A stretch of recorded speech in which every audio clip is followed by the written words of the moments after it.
It's Thursday on Your View. Welcome to the show. I am Obiajilo Olabisi Ugo, and as usual, I have the wonderful ladies of Your View. Nima Akashat Zubiri. How are you doing today? I'm fine. I restored my faith in government yesterday. Okay. There's a client's matter I was handling, and we're just supposed to go and litigate. Real estate people have, they are showing pepper. But I thought, okay, he's a consumer. Let me use one of these agencies. And I used the Lagos State Consumer Protection Agency. I wrote a petition to them. And I was privileged to sit through, because as lawyers, you don't sit in mediation. But I sat through just witnessing. No, you won't be the one talking. No conversation. And I was impressed with what the Lagos State Consumer Protection Agency did for my client yesterday. Wow. Amazing work. I'm so impressed. You felt they protected your client. In fact, the lawyers of this agency, the way they were arguing, you had done my petition, I thought I was reminding myself by looking at the draft. And they were just speaking as if they were picking my brain. And they did everything. Every issue was, the people went back, so we need their CEO for this negotiation. We don't need his staff. He should come himself so that we know where we're headed. Also, I want to say thank you to the CP Lagos yesterday, because I got home and they have carried my people.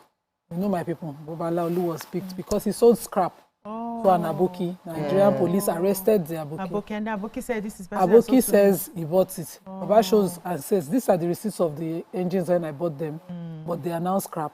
Said it's an offense. We're going to lock him up last night. Offense for selling scrap? I got back home past 9 yesterday. And I woke up very late this morning, forgot everything. The food I was cooking, everything scattered. But I'm grateful to God.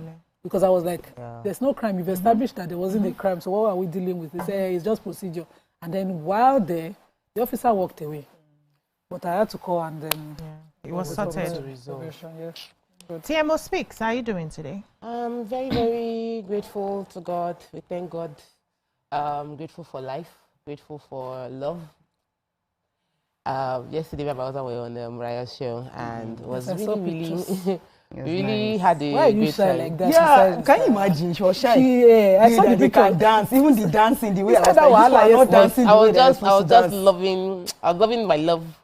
I was loving my love, and I was happy to, so sometimes you just want to talk, but Mariah, we couldn't say no to Mariah, so we had the show and it was interesting, and I was really, really happy about the feedback we've gotten so far. We thank God. It's a month of love, and we pray that God will preserve our marriage. People should share. They say hide it when share. They say hide it when it's good, and that's why a lot of people assume that marriages are bad. The message out there is that marriages are really, really bad. All of you are suffering in your marriages, but we know. I know they suffer from that. We know exactly. Ramatu, how are you doing today? I'm doing very well. I got a message from my former driver 2 years ago. He just sent me a message. He said, good morning, ma. How are you doing? I said, I'm fine. He said, I am not in Nigeria. I said, in my mind, I was like, why do this? What's your business? Then the next thing he said, how is Nigeria? I said, Kai. I don't want you. I said, Kai, be careful. How are you going to tell me you are abroad without asking how is Nigeria? And actually, he wants to prove to you that I can't imagine what's telling me that he's there. And Mama, I made it. Be careful. I've gotten abroad. I don't understand. Exactly. And there are a lot of people who want to start business. I have this message for them. The fact that people are doing a certain kind of business shouldn't stop you from getting into it. There are a lot of people that come and be like, no, there are too many people in it. No. You can go into that industry and you do far better than the people that have been there for a very long time. So please always try whatever it is that just make sure that you go in with good strategies and with your best. Talking about going in to doing something that you know you are gifted at. I'm still an actor. Yes, I am. I'm still an actor. Last year, I did not do so much. I did not carry you people's name, the directors, the producers. I didn't take you people's name to the altar to say, God, remind them of me. This year I'm going to do it. Yes, sir. Every director out there, every producer out there, I am a fantastic actor, a one-take actor. I have the skills, I have the talent. See, I was born to do this. Great. So please, send the script. But luckily, I got a script for the beginning of the year. I'm going to be on set from this weekend. Yeah, so it's an interesting one. I'm really excited about, going on set. Like, if you see me in that space, you know this is my element. I hope you're not going to be the boss of this is my element. Club, not like the last one. Let's take a short break. When we come back, we'll do the papers. Stay with us.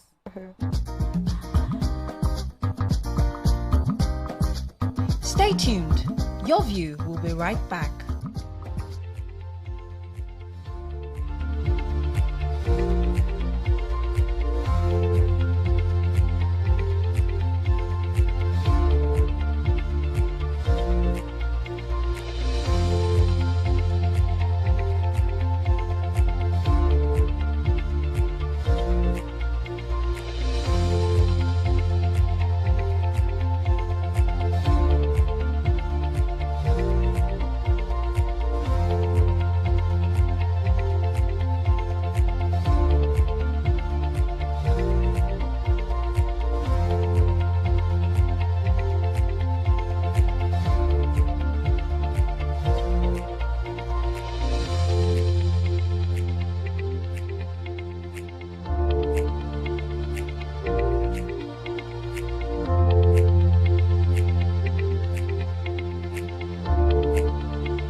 Welcome back. We'll be starting our paper reviews with The Nation. Major headline here: Senate rules out real-time results transfer. We have a very big advertorial here, which is taking up major of the space. INEC to clean up voter register before 2027 polls. World Bank funded 500 meters to be given out free. That's $500 million meters to be given out free, says BPE. 78 buried in Kwara community after terror attack. President deploys troops, and we have many of the other stories inside the papers. What do we have? Okay, the World Bank 500 million meters. So the Bureau of Public Procurement Director General Dr. Ayodeji Gbeleyi was yesterday, of course, saying that this 500-meter World Bank funded distribution recovery program, which is this meters, are completely free. Now, the year now, not be say one person go come now and say, give us money for connection. These meters are completely free. And he noted that the installation of these meters are free of charge. So customers should resist any electricity distribution company compelling them to pay something. And they have a way of, compelling it. But, let me not just cast some people. But the federal government provided the meters to eliminate estimated billings from Nigerian electricity supply industries.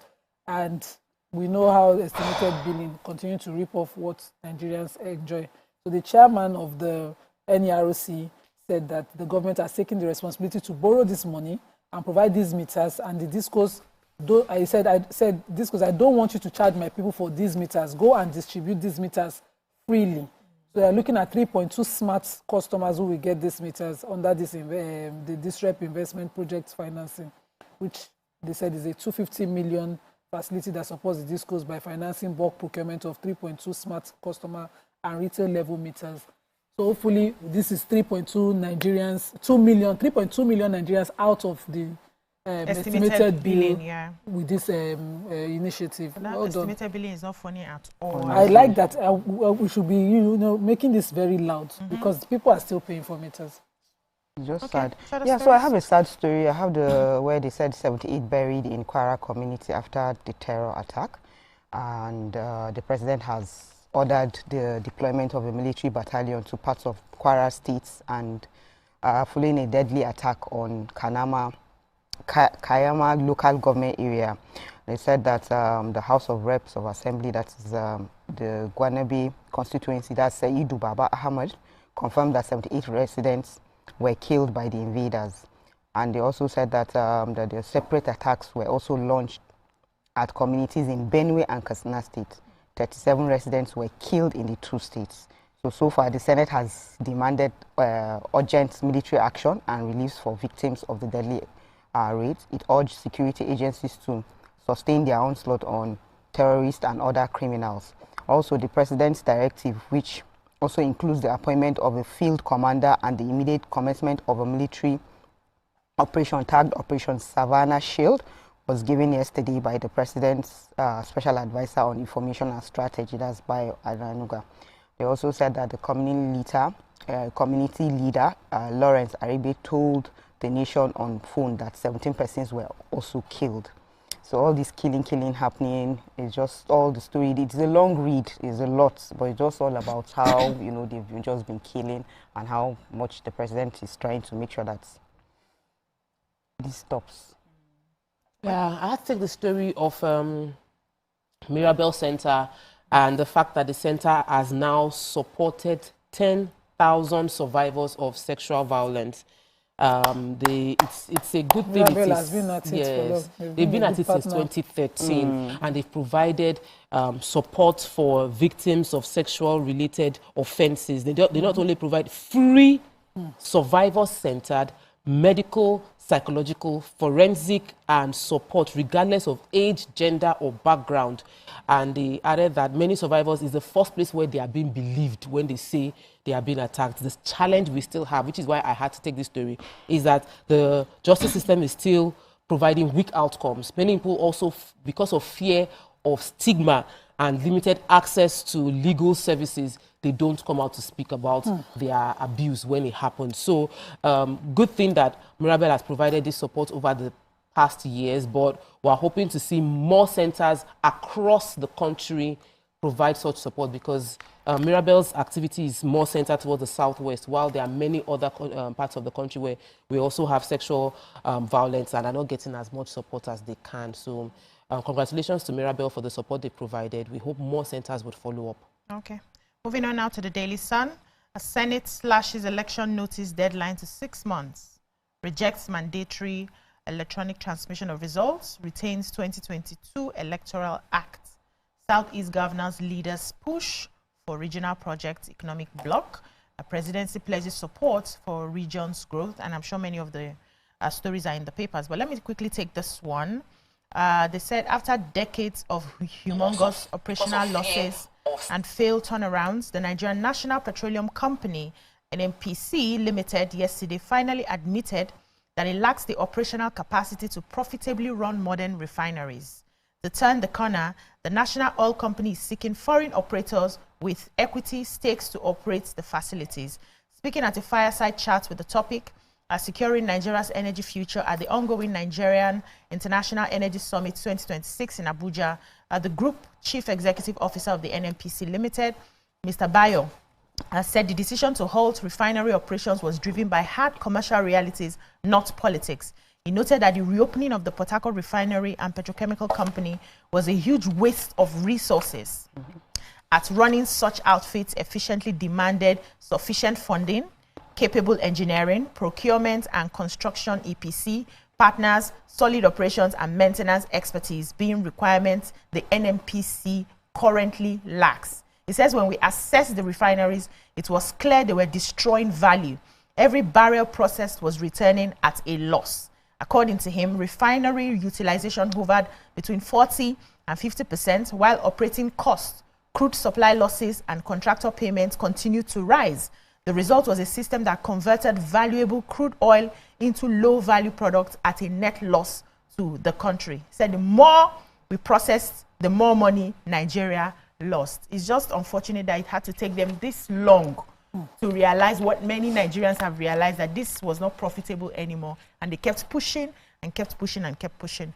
But better late than never. Is that not what they say? Let's take a short break now. When we come back, the paper reviews continue. Stay with us.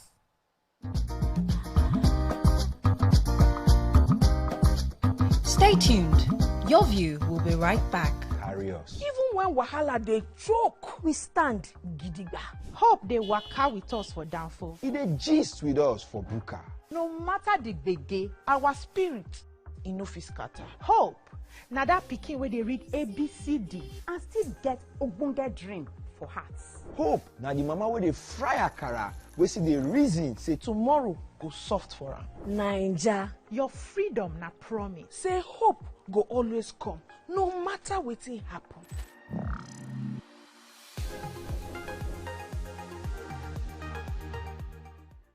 Think fast, play smart, win big. We Cash, the game show where every contestant gets the opportunity to win money. No long waits, no dull moments, just quick questions, quick moves, and free cash. Every second counts, every answer pays, and everyone walks away a winner. Are you fast enough for quick cash? Scan the barcode on your screen and you just might get a chance to take your shot at instant fortune. Quick Cash, showing Mondays and Fridays on TVC Entertainment.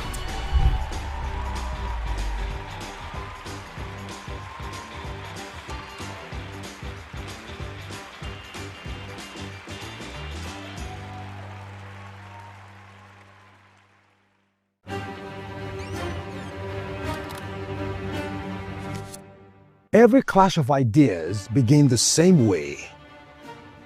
Differences could be a disagreement. Two voices, two views, standing apart.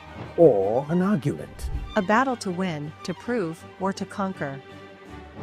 Both are born from differences. One can open the door to respect. Sound, are you ready? And the other close it with fire. Two perspectives, but one big issue. Are you good? Yes, I'm good to go. So do we argue to fight or disagree?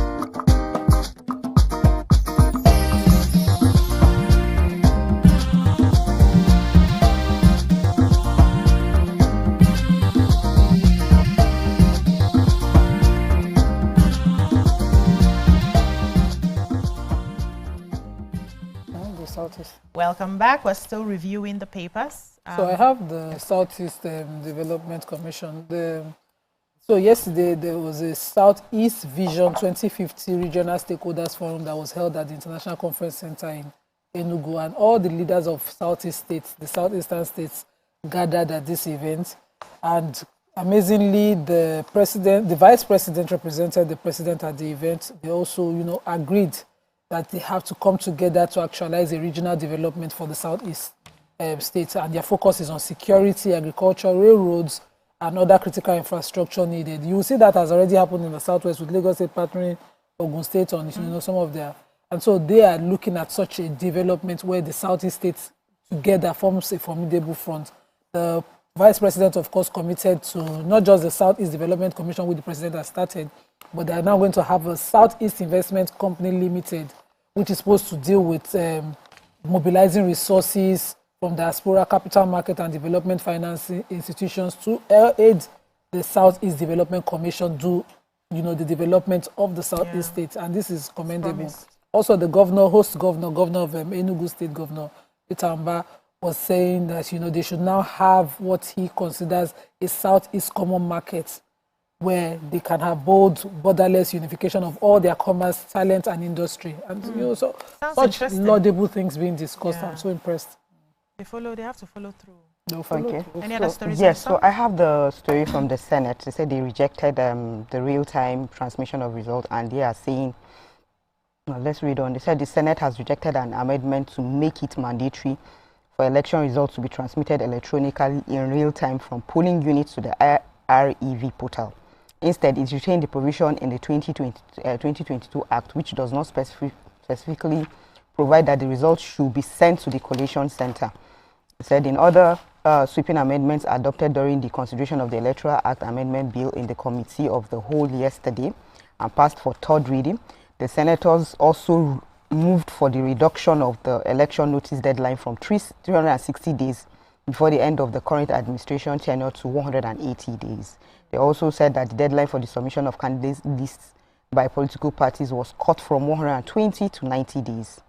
They said the Red Chamber also cut down the deadline for nomination of candidates from 180 to 90 days, rejected a 10-year jail term for electoral offenders, increased fine for vote buying and possession of other people's voters' cards to 5 million naira, and deleted smart cards, which were replaced with the beavers. However, they said retained electronic transmission of results. They said Section 60, as recommended by the committee, reads, the presiding officer shall, after counting the votes at the polling unit, enter the votes scored by each candidate in a form to be prescribed by the commission. So they are just asking that the results should be clearer and more precise, so that there won't be any hanky-panky here and there. Okay. Yeah. Any other stories? Yes, I want to take the story from Bini. The governor of Benin, of Edo State, Monday Okweholo, was doing investigation, and then he visited wanted to see the progress of the Ikpoba Hill flyover and the erosion control work. So if you know Edo State, you know erosion is a big deal. Edo should not be a state that does not have proper irrigation. So, but right now it's still part of the issue. But so there is a particular erosion control work going on, handled by the CECC, that the ones handling the construction. They are also doing a good job, according to the governor, over the flyover at Ikpoba Hills, that he was on top of the bridge and he was impressed by the pace of work. Said he's excited to see what is going on, and that this bridge and the erosion control wall that they are doing is part of his achievements. You know, administrative committed to improving infrastructures that would increase traffic flow. See, I let me just explain. Master plan I want to explain. There's a place called Amagba. Erosion has carried our road away from that area. I beg. We cannot access our house there anymore. are so many roads that erosion The whole of has Edo has a landslide and flood problem. Yes, they and need proper. You need proper master plan for the state to have that state in a few years. We cannot have water carrying the land. Let's move on now to Vanguard. Electoral Act, Senate passes bill, rejects mandatory electronic transmission of results. Jihadists execute 162 in Kwara massacre. As gunmen kill policeman, 16 others in Benue. This according to the Red Cross. Advertorial took over everything. I'm sure we have stories in the inside. Banks divert credit to service sector. What stories do we have in the Vanguard? Okay, so I have the story where they said banks divert credits to services. They said the bank have moved the bulk of their credits to the services sector, leaving industry sector with a declining loan portfolio. They said this is reflected in the Central Bank of Nigeria third quarter 2025. They said the report shows that while the industrial sector got 22.14 trillion, the services sector got 31.7 trillion. And they also said that the report stated further analysis indicated that the services sector accounted for the largest share of credit at 55.58%, followed by industry, that's 38.81%, and agriculture, 5.61%. They also said the consumer credit fell by 27.17% to 3.11 trillion in the third quarter of 2025, from 4.27 trillion in the second quarter of 2025. I'm just busy calling big figures. So so they are saying they are going to move their money to the service sector.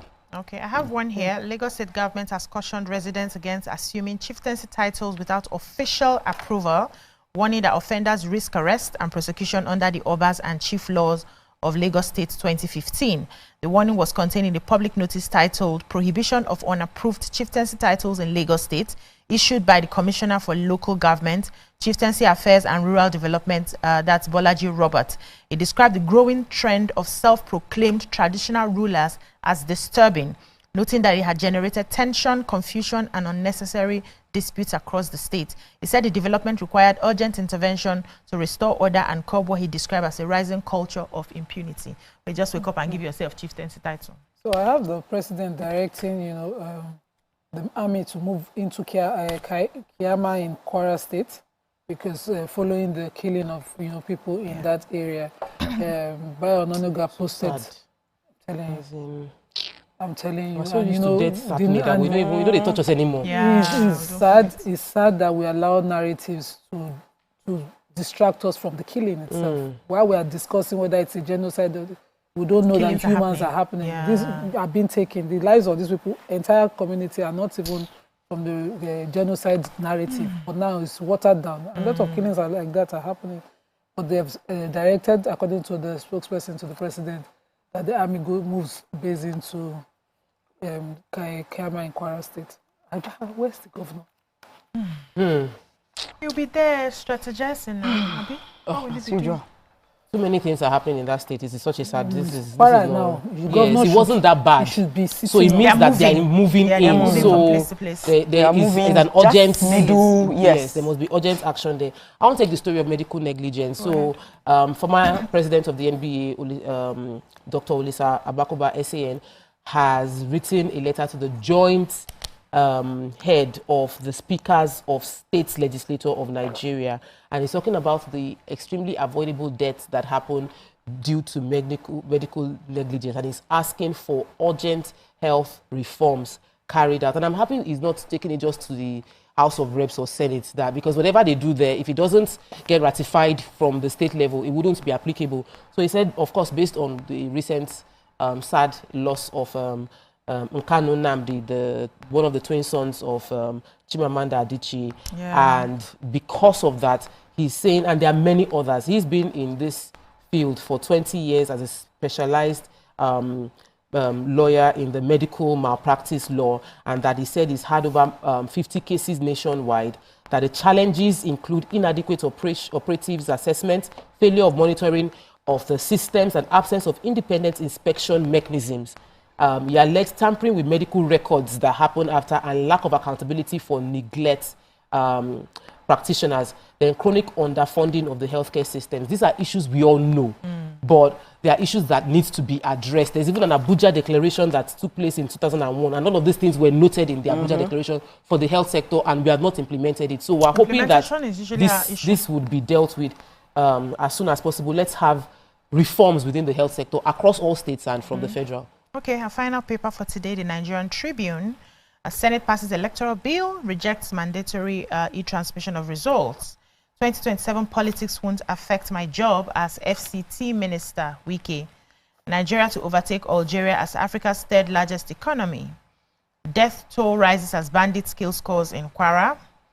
Monumental loss behind shutdown of refineries, NNPC. Nigerian economy records 55.7-point expansion in economic activity.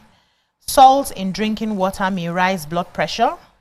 2027, INEC will stick to Electoral Act 2022, drop hint on voter revalidation exercise, and FCT poll to proceed as scheduled.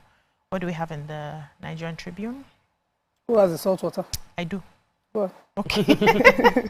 So they say experts in global analysis have suggested that drinking water itself could be an overlooked source of salt, and one that may quietly raise blood pressure for millions of people worldwide. It was published in the BMJ Global Health. The study found that higher salt content in drinking water was associated with higher blood pressure and greater risk of hypertension, especially among people living in coastal regions. So the study was led by Florida International University researchers in collaboration with investigators from Johns Hopkins University, Vanderbilt University, and the Pan American Health Organization. I'm waiting for the day that Nigerian universities will be. But we're there. We do. No. I'm just waiting for the day that I'll just be really lit out and all of it will be. Yes. Nigerian universities. Their research is happening. So they conducted the research, which was a systemic review and meta-analysis of data from 27 population studies involving more than 74,000 participants across the United States, Bangladesh, Vietnam, Kenya, Australia, Israel, and several European countries. And they found that people with exposed higher salt concentrations in their drink and their drinking water had an average higher systolic and diastolic blood pressure that exposed to lower salt than the people exposed to lower salt concentration in their own drinking water. So they said the systolic blood pressure was approximately 3.2 mm higher and higher, whereas the systolic blood pressure, I think these are just details that I don't need, I don't understand. So but whatever they're saying, they're saying now that the water we drink, we need to pay attention because we likely contains a lot of salt, inside. But another, and I know this is a study, but there's also another thought that other people are beginning to realize, also somehow scientifically based too, which is saying that, they tell us not to eat salt so that they can put the salt in our drugs. The BP drugs, salt. If you faint and I go to the hospital, that saline water is salt. So don't eat salt so that we can sell salt to you. So I think people should just listen to their bodies. Thank you, ladies. That's all we can take on the newspaper reviews. When we come back, we'll move on to the topics for today. Stay with us.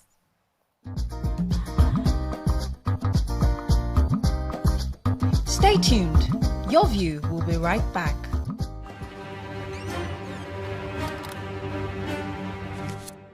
Every clash of ideas begin the same way. Differences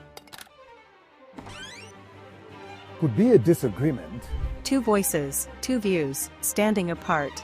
Or an argument. A battle to win, to prove, or to conquer. Both are born from differences. One can open the door to respect. Sound, are you ready? And the other close it with fire. Two perspectives, but one big issue. Are you good? Yes, I'm good to go. So do we argue to fight or disagree to understand? 3, 2, 1, we are live. This is the big...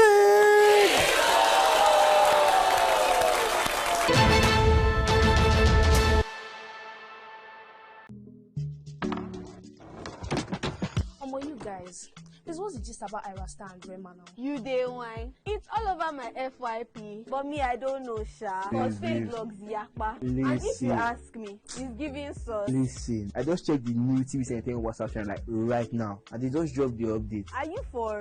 No cap. I've actually been noticing those guys. They're always on it 100. Like they always post the gist before anyone else. Me, I love them, oh, and that's on periods. Like I just aligned with them like last week, and they've been dropping back to back. Facts.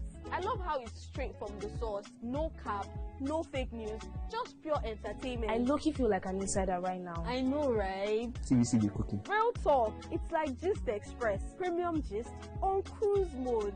Always first. Always next. Clock it. Clock it. You know what, guys? I just joined. Active.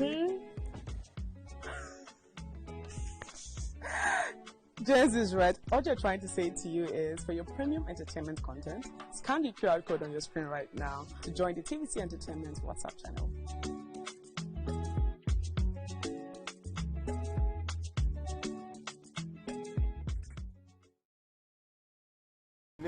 Basically, basically, entertainment in my world.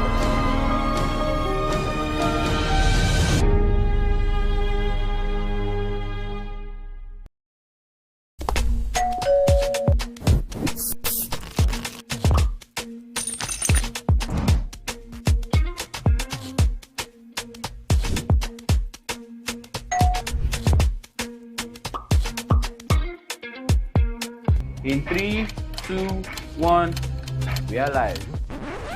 Welcome to E-Splash.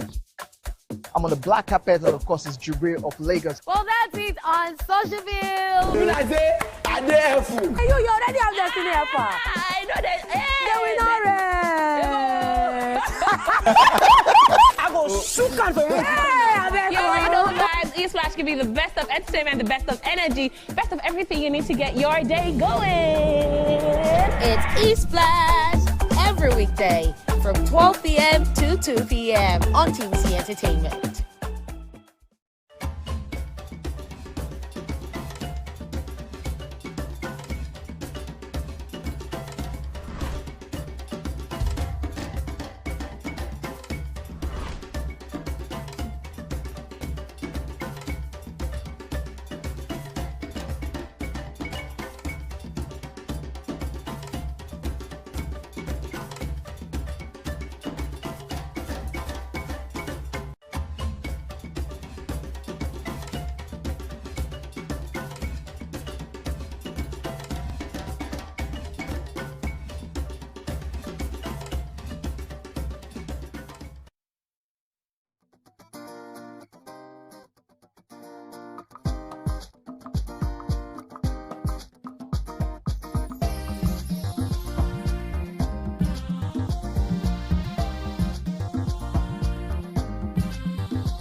Thanks for staying with us. Nollywood actor Timini has come out with a very honest confession about love, money, and regret. He says he lost the woman he believed was his soulmate because he was chasing financial success so hard he forgot to be emotionally present. In his words, he thought providing financially was the ultimate expression of love, but she simply wanted him there and he wasn't. Timini also didn't stop there. He went as far as saying, if all you can bring to the relationship is money, then you are a shallow man. He admitted that poor communication and selfishness played a role in his past relationship struggles, but says he has grown, learning self-reflection, accountability, and emotional availability. So ladies, is money the real proof of love or emotional presence? What are your thoughts? You can join the conversation on 02016 352013 or 090241634440 or tweet us at TVC Connect using the hashtag YourViewTVC. We have a guest who will be joining us to have this conversation. The legendary Nigerian music producer, songwriter, and record executive Olumide Ogunade, popularly known as ID Kabasa. Welcome to the show, sir. Thanks for having me.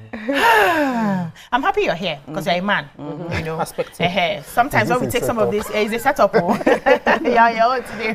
Sometimes when we bring some of these topics, men will call in and say, no, we need to hear a man's perspective. So I'm happy as a man, you will give us your own perspective. But I'll start with the ladies to hear their initial thoughts, and then I'll come to you. Timini has spoken.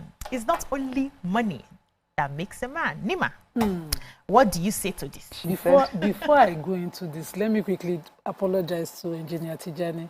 Okay. So today is his mother's birthday. Oh. Their grandmother, the great-grandmother, the matriarch of the family, she turns 84. Oh, that's a good one. Princess Alaja Feishike Adeshifa Otitilayo Tijani. Happy birthday, ma, on behalf of your children and ladies of your view. Happy birthday. Now, Timini, is it your uncles that will come and take master classes from you? Because this thing where you talk now, we don't tell them.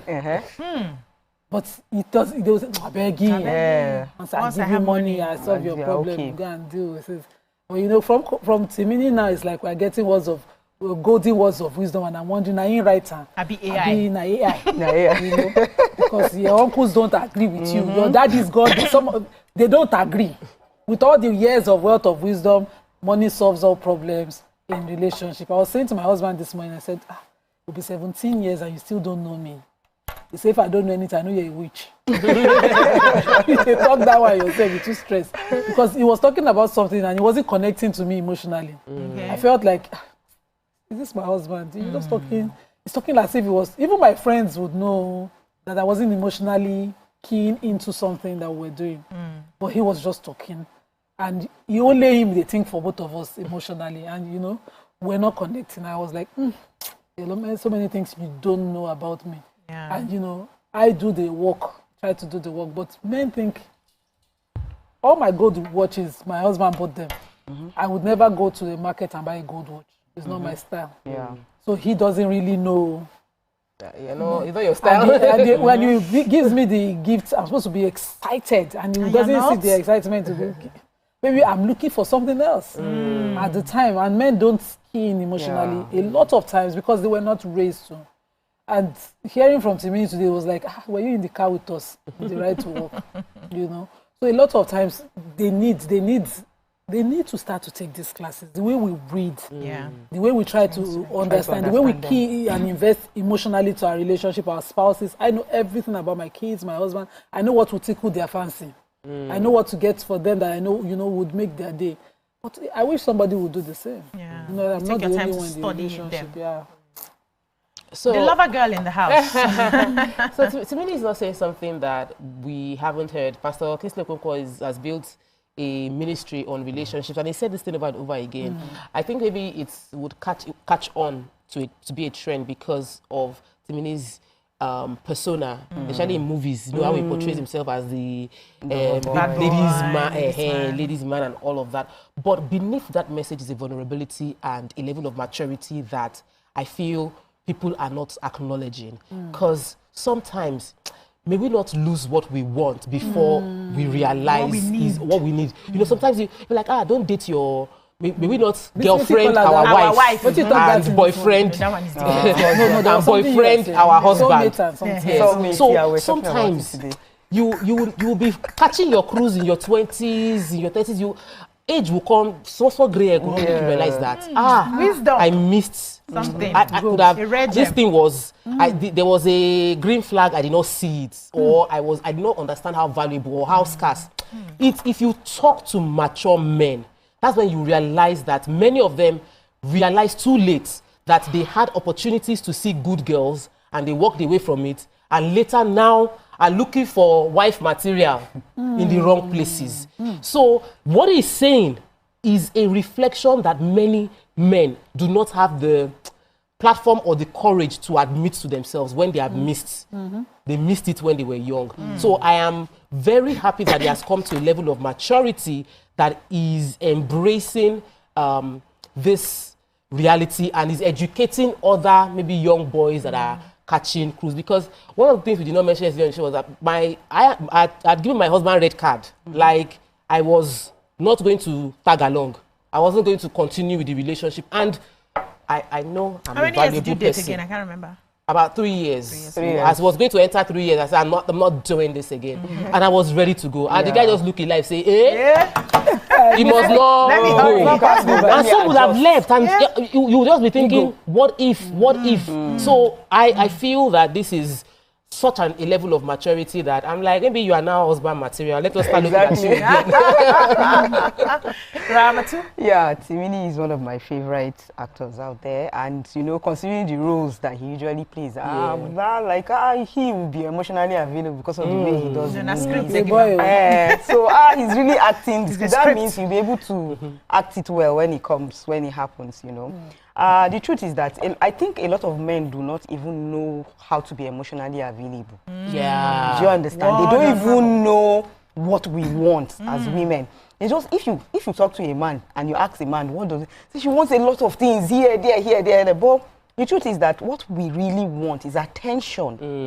Women want attention. That is how you should be emotionally available to a woman. Attention in what sense is maybe, for example, we are in the kitchen, just come around. Even if you don't help, just come around. Oh, how are you? And be gisting. Just be gisting. Okay, this cooking. Blah, blah, so easy. Go in. We are easy when it comes. Just give us attention. That's all. And maybe when we are out at the grocery shop, maybe we are shopping. Give us your ATM card. Just call. Just call and say, how are we doing once in a while? Do you understand? Unlike some people, they just think that once they drop the money, we're all okay. Once we buy this, you can't use money to buy emotions. It doesn't work that way. True that. It doesn't work that way. So they just need to know how to connect with us emotionally, and we should be able to, the thing is that we women, we communicate, we tell them the way we want to be there. We want them. They will not start telling you, you think I don't have work to do. I'll just come and sit down, come and be listening to all this, this, And then once in a while, I'll say, I can't remember the last time you said you love me. If I don't love you and you're still in my house, that kind of a thing. Just say it. We need to be reassured. We need to, well done. Oh, this food. I'll bring food for my husband. I'll keep it for him. He won't say thank you. He won't say anything. And I'll say, I say thank you. I have to tell him to say thank you. Do you understand? Or when you do something wrong, I am sorry. I am sorry with a hug. Do you understand? With a hug, they don't train them. You go need to do the training. All of these things. I'm telling you. So it's just then they start today. By tomorrow, it's all gone. Like now, look at Vals that is coming.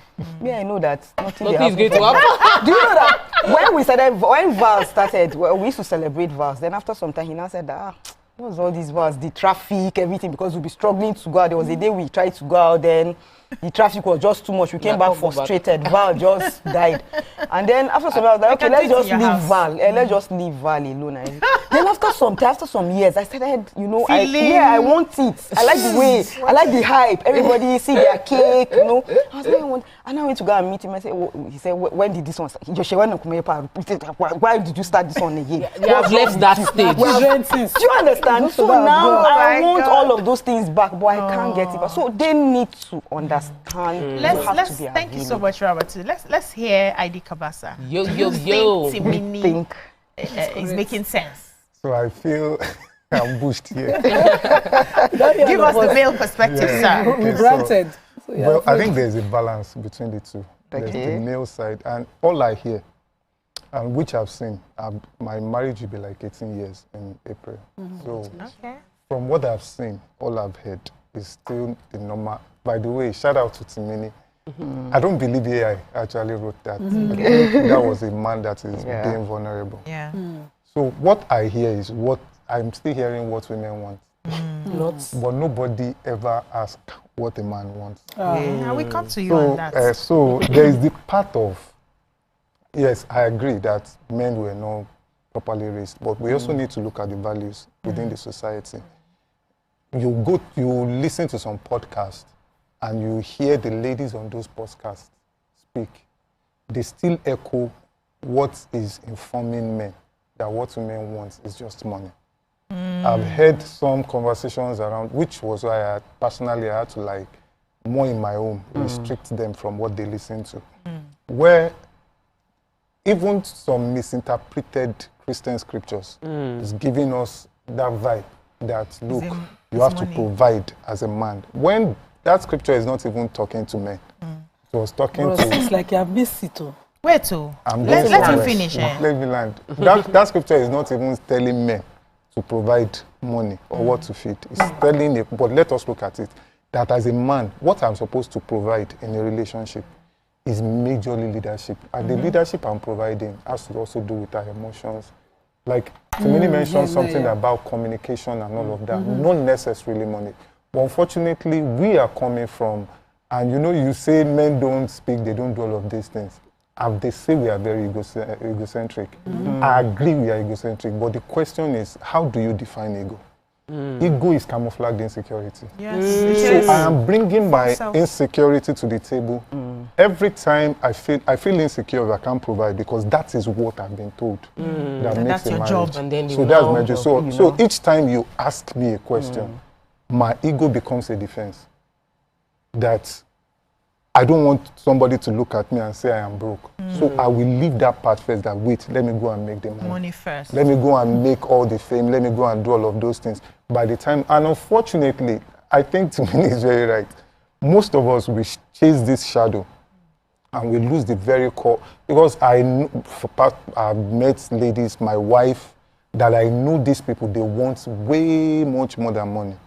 They want me to be there. They want me to communicate. In fact, my wife will prefer I am in the house seated than me bringing just money to the table to say you sort all of these things. You will sort, but at the end of the day, you will lose the most important relationship, which is by the time you get older. We normally talk about this sin of omission. As you get older, you now start to, either you are enjoying some decisions that you made to be present for your people, or you are regretting that, okay, I've made the money. But Heidi Kabasa, let me ask you this question. Why do we make it seem impossible that a man cannot do both? Because we find a way to separate providing and caring. I think the question is, do you believe a man can do both? Yeah. So as a woman, you bring to the table your maternal skills along with whatever the man is asking, which is peace. Most times they say peace, which means just be a goat, keep quiet. So that is another problem. So I'm sorry, that is another problem. Now you even define what we call peace. No. You said so, it's been interpreted. Over time, I've had this conversation many times. In fact, amongst ladies. And every man is saying, I want peace. Guess what? You guys are still the ones that are defining what peace should be. No, it's to you the people man. that define now, you gave the definition. You gave a definition now that you just want us to sit down there and just be good and be this. Let me see from the perspective of a man. The peace is craving for is not you keeping the peace, it's making peace. When you keep the peace, what you are doing is you are sweeping everything under the carpet. So making peace is what are you speaking for? How do we make a man? I'm speaking for myself. So making peace because I'm not just speaking for myself. I'm speaking from conversations that I've had. Okay, there are two making the peace. He said, what does making peace? Making peace is you come to the table vulnerable. You come to the table without somebody that you are talking to going to judge you with what you are going to put to the table.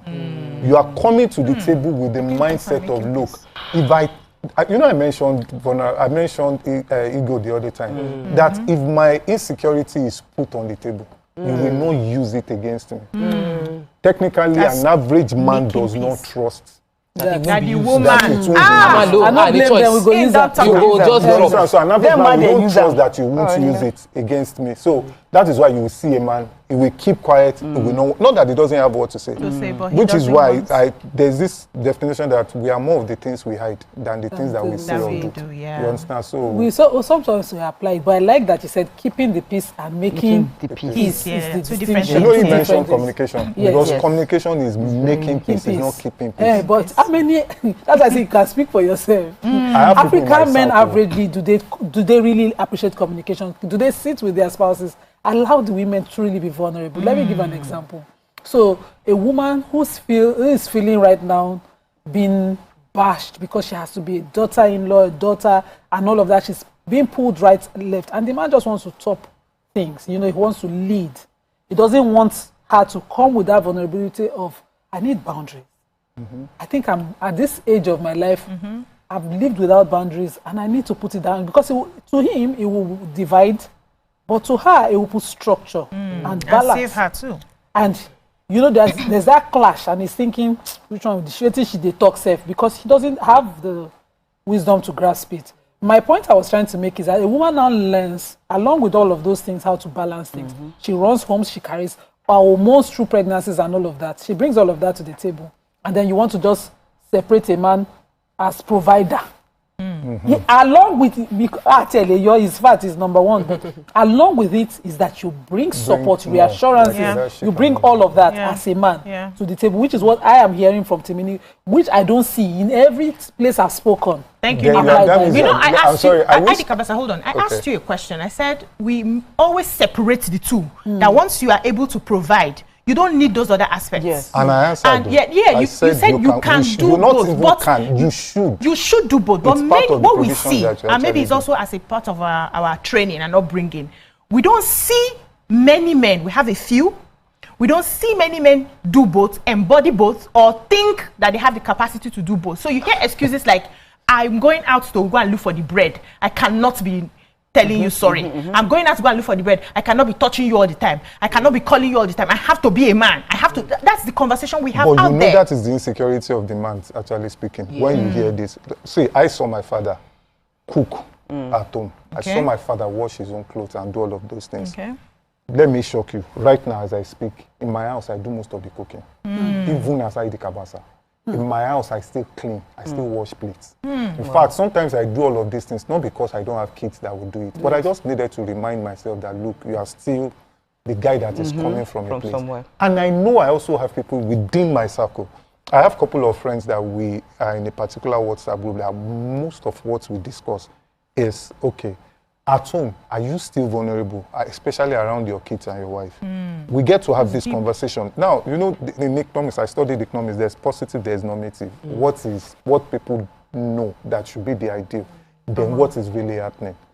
I know that when we say Africa, within Africa itself, our, let me use the word culture, tradition, some of our learnings, in fact, I'm sorry to say, Nollywood itself has not really helped. Thank you. Because some of the conversation that we've put on the table is a man is seen as weak when he gets into the kitchen. Some of the books, which is where I say people need to check our curriculum. I've seen a book that is saying that Daddy is in the parlor reading newspaper, Mommy is in the kitchen. That's what we read when we were growing up now. All of those things. So when you see all of those things, technically they form you. And unfortunately, you know, I had the conversation that it will start, then it will stop. Habits are hard to actually break. If it becomes a habit. Once it becomes an habit. In fact, not just is a mindset. Once it becomes, yes, consciously I can be saying, let me do this because I love my wife. But the next minute, that subconsciousness comes in that takes over and all of that. So in this case, where I said there should be a balance is, who are the people raising us? The women. The women.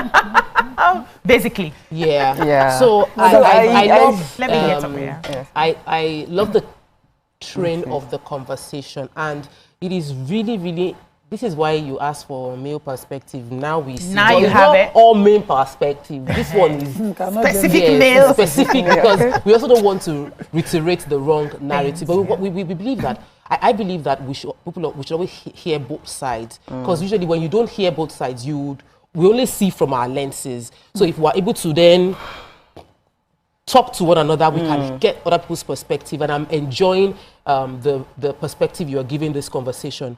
But when you talk about this marriage of leadership and how leadership is what is required of a man, I think it was last week we were talking about people don't even know what leadership should look like. That I've had conversations with men and I'm like, do you even understand what it means to lead? Yeah. Because if we don't define what it means to lead, what we end up having is a definition of provider as leader. And culturally, we have adages that make it look like when the richest is not in the house, what are you people discussing? It is the person that has money that will make the final decision. So we have unconsciously created a scene where money is the determinant of leadership. Even with politics, we see that the people that have money before going into politics do better in the scope of things because they're able to fund campaign and all of that. So how do we now get someone to, remove those things from their head, to start thinking beyond what other things are the components of leadership to educate? Yeah. So let me... No, it's as a question. So for me personally, last week I think it was former Governor Fashola that Morayo asked a question. Monday. Yeah, I heard that question and in my head I'm like, if I had the opportunity, I would go and hug this man. You see, we discuss more of money and all of those things before we get into marriage, but we don't discuss. Why I said I love that question was because it actually tackled something that I have always had the problem with. This inter-religious marriage that people talk about. And I feel that probably we need to discuss more of our traumas before we get into marriage. Okay. What I'm saying we need to, I said when a man is speaking in a certain way, and don't ever look at me as a very perfect man. I learned in marriage too. Yeah. I learned probably because I listened. At some point, I was angry that you can't be telling me. Kabas, I know what. Let me hold you. We'll take a shot, but when we come back, so that you give us the full analogy, because it seems you are getting into something really deep here. We'll be right back. Stay with us.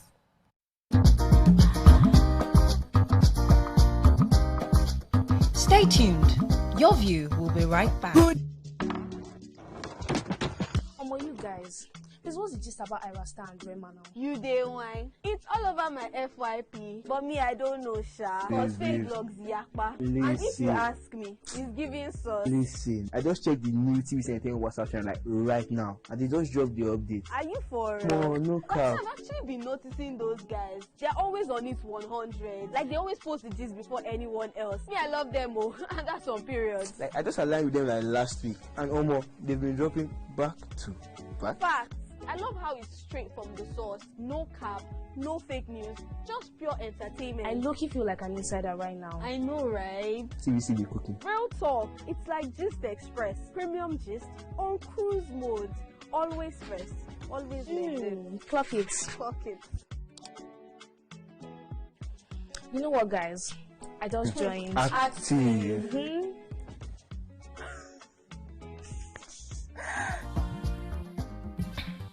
Welcome back. You were responding to a question we had asked earlier. I was talking about when we come to the table, especially in a relationship, we bring a lot of trauma. The way you are raised, the way I was raised, most of the desires that we also, in terms of expectation that we are bringing to the table, like I need to also correct this notion that I'm not saying that there are no men that actually have extreme. Extremity for me is condensed ignorance, where you are not. It's not that the knowledge to know is not there, but we ignore those knowledge because in your mind, the ideal thing for you is what you saw growing up. It's probably what you heard on radio, what you saw. So we need to be careful, and I'm not saying that as a perfect person because I too struggled a bit when I got into marriage. But what I'm saying here is the provision, even submission, that's like the Bible that I read is saying, the submission is not saying that you should be subservient to a man. I don't think exactly. that. In fact, we are together. When you so when you read, because I don't. The people that translate you did not write it. Please, no, they did, because normally people pick the one they like. Yes, they interpret it the way they like. But we are not looking at when he said that you have to love your wife as Christ loved the church. What did Jesus do for the church? He died. He even gave his life. That is to say, you have to, for her, in fact, that submission was even conditional. That submission is saying that as unto the Lord, which means that if your head is no longer correct, you have lost that submission. I can only be submissive to you because that submission is me first holding my mission to go on there, to listen to you. It doesn't mean that I have to, in fact, it's to come to par with you at the end of the day. But if you go the route of anything I say is what goes, not even in this generation. Let me hear. You're supposed to have given you juice. Correct. Do you understand? As in correct to bring things down. So you will lose it if you want to go that part of I want to be the Lord, I want to be everything. I think you will lose it. So from everything I can see, I think you attacked it from the root cause. That's upbringing, the way we're being brought up, most especially. So it means that the men, they need to be intentional. I know of somebody. And the women too. All of us because need to be ones intentional. Us. Yes, well, all of us need to be intentional. I know of somebody, like a very good friend of mine. She has I don't want to say perfect husband. He just knows how to balance things. Okay, he goes to work. Every day they have something that they do. After work, when he comes back home 4 p.m. Every day he comes back home 4 p.m. When he goes to work in the morning, he comes back by 4 p.m. And then when I have other friends come tell me that, this guy, he follows women, he does this, he does that. No, whatever he's doing by 4 p.m., he's home. Because from 4 p.m. till evening is time with his wife. There are times that they go out for dinner. There are times that they go out to go and watch football outside because he loves to watch football. He'll go with her. From that 4 down. So I like the way he balanced it. He knows that, okay, my wife needs my attention at that point in time. Not that he's not doing other things. Because everybody, because he's joining everything together. But one of my friends now said, I'm going to go and tell her that this is what he's doing. They went to tell her, and she was like, I don't care what he's doing. He gives me my own time. He takes care of me, So at the end of the day, the men, they need to be, that's what I'm saying, the men, they need to be intentional. But don't you think that is also dangerous? If he's doing some other things. I'm not inside that. Yes, if he's doing other stuff, I don't know about it. But what I know is that he's fulfilling a certain part that I know that me. And the wife is content. Yes, and she's content. Let's take this call. We have a caller from Abuja. Paul. Good morning, Paul. Good morning, Paul. Are you there? I don't think Paul is there. So let me say something because he's not there. He's there. He's back. He's gone. He's here. Is he back? Okay. All right. Yeah. Were you asking a question or you were making a comment? No, I was making a comment. So I wanted to find a way to divert this a bit because from one of the things Timini said, aside from the fact that it was not available emotionally and all of that, there was something, there's something I've come to realize about men, that men naturally like to do the chasing. They, like everybody claims now, they want peace, making peace, keeping peace, anyhow you define it. In the Middle East, Noni, they love to do the chasing. So they are usually more attracted to those women who give them stress, those women who stand their ground, who have their boundaries, and not those good girls who want to make the peace. So sometimes you have someone who is loving this guy, and you can tell that this guy and this babe, if they marry, they will have the best because this woman is ready to take care of this man. But no, his eyes are somewhere else. After a few years, he now realizes that, I've missed out on this girl who gave me the sort of love I needed, who were emotionally compatible, who was respectful, and all of those things. And they start regretting. Could this be the case? Because I know that many men are always interested, especially in their youth, when they are making the money and all of that, to the things that they are that's out of reach for them. They want to chase, they want to follow, they want to pursue. They see this one, they are going after. The one that is ready, that they know that this person is best when it comes to marriage, is too easy. So they mess and play with her. And if some stay and they come back. Others, women who have self-respect for themselves will go, and then they start regretting. Could it be the issue many men have? I've had. I don't think it's many men. Okay. I think few men. Few men? Yeah, I think I would say few men because I'm always almost around men. But we also need to be careful. When we stereotype, because this, when we were talking, it sounded to me like a Nollywood. Oh, you don't have brothers, you don't have uncles, you don't see people, they don't do this. I have friends. Okay. I went to an all-boys secondary school, which means that I still keep plenty of friends, so men. So I'm not saying that it's not always there. Like I mentioned the other time about the sin of omission, where as you get older, you now start to realize that, oh, these are the things that are important. These are the things that are important. When you are going to, how many of us was actually raised to get married as a man? How many of us, let me be sincere. So I was talking to somebody recently that for my kids, what I found out is by the time I am ready to raise my own kids, they will be late to their generation. Which is why you see most grandparents, they do better with kids. Yes, because they have made their mistakes. Because I will still be using the OS operating system from my own generation, trying to use it to raise them. The same thing with us when we are going to get married. Most of what we see, and even parents don't discuss it. Probably nowadays that we have probably people like Pastor Kingsley and some other people. And about I watch this show too, and once in a while I see them talk about relationship. Now that people are getting conscious. What I'm saying from my own generation now, that the only thing you know is you attend weddings. You don't even know what and what. That was why I said we need to pay, when we discuss anything before getting into relationship, let us bring, if we can be vulnerable enough to bring our trauma. We need to first of all admit that we have a trauma. I'll come to you, Nima, please. Let's take this call. Fauziat from Surulere, and then Nima has the floor. Good morning, Fauziat. Hello, good morning. Good morning. Yeah, I just want to say one or two things to what you are discussing. Okay. So some men, like I don't know, some are not even chasing money. Some are chasing children. What I mean by that is, some people think their wife at home, they might have, probably they have, how do I call it, issues getting pregnant or something. So probably maybe she has one or two, and through fears, she wouldn't want to try again, or maybe she has been trying and it's not working. So some men will say, me, I want more children, or they will not go out and get more. Try other girls, and from there they have kids, and meanwhile she might not even be aware.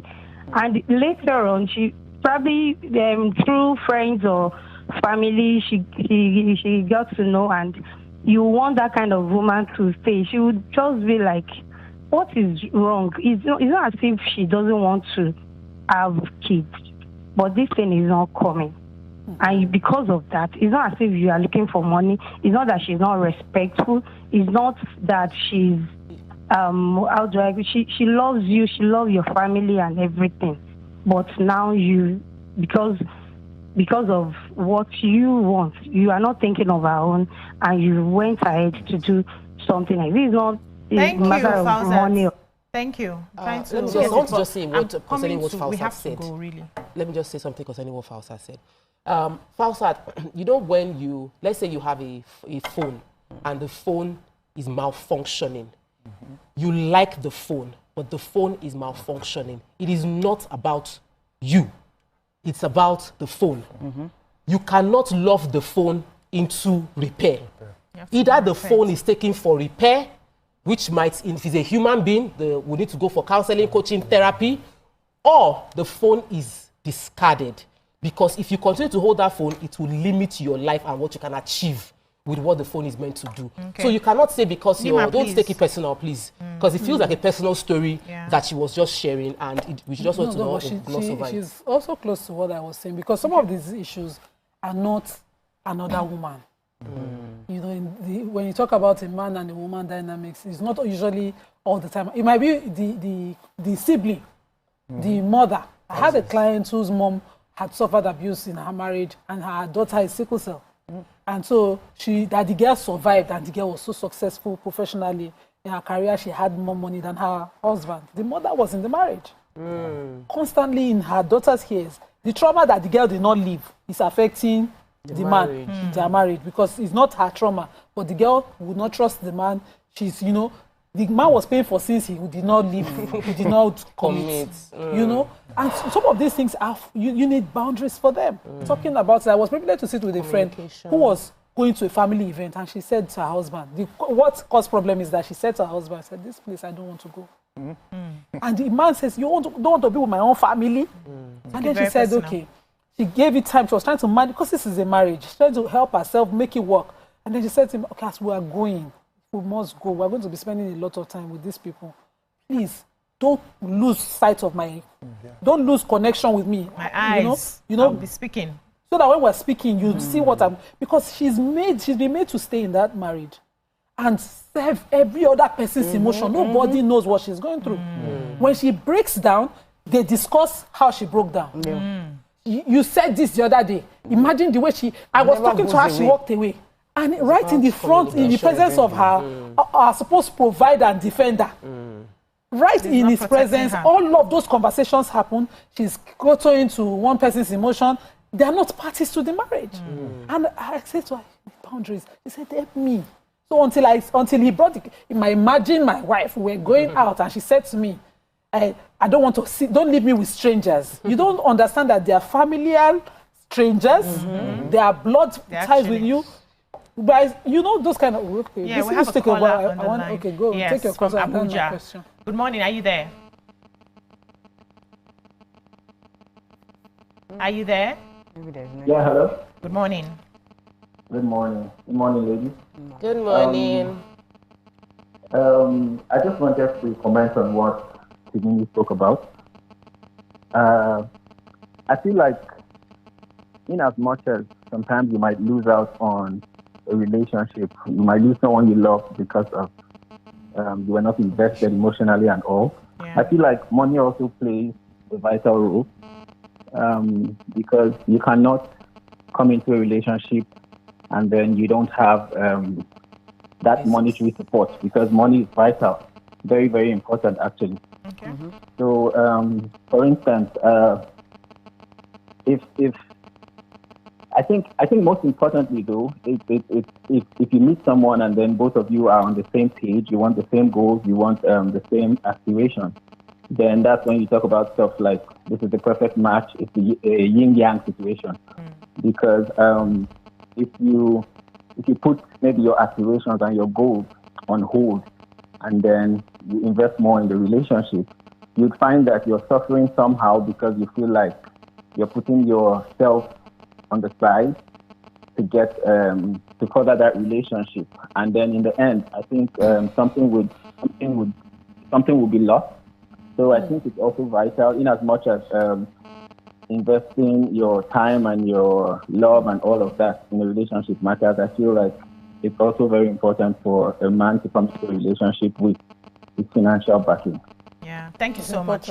Yeah, I wanted to land the question. When the problem in the marriage is not necessarily is lack of provision or another woman or lack of loyalty, but this disloyalty is amongst loved ones, supposedly. And you know, I would say they are living their lives, but they're enjoying their lives and destroying another person's own, because that person is also looking to their emotions. How do you balance when this difference is not a total stranger? So if it is not from without, it's more from within, more like family. Sincerely, I would still say that the reason they tell people to date is actually to study some of these patterns. It's to study, to check that, okay, will there be, because I won't lie to you, like what this guy rightly said now, a lot of people are not even trying to make money to impress their woman. They just want to make money so that when I get to family meeting and I enter, like the proverb she used the other time, that I enter, I want to be the one in charge and all of those things. So there is a lot of dysfunctionality coming from, let me say, our system. It's both ways. Sometimes it's the man. I have a friend now that is saying he's always scared to go for any family function that has to do with his wife, because till date, the family refused to accept him because they actually think that he doesn't have the kind of money they want there. So I think the decision lies between the two of you. Two of them, they need to sit down and really talk. Personally, in fact, I even allow more of my wife's siblings to come to my house. Not that my siblings are troublesome, but my siblings don't even like going to my parents have never slept in my house. I've lost my mom. My dad probably once that I forced him to on his way back from Ogun State, that I forced him to stay in my house. So it's a function of so two of them, what I hear is that two of them have to sit down and have a conversation. So we are wrapping up this conversation because we need to move into why ID Kabasa is here. Let's drill him a bit more aside from relationship. But what I can hear is, you said something earlier talking about trauma.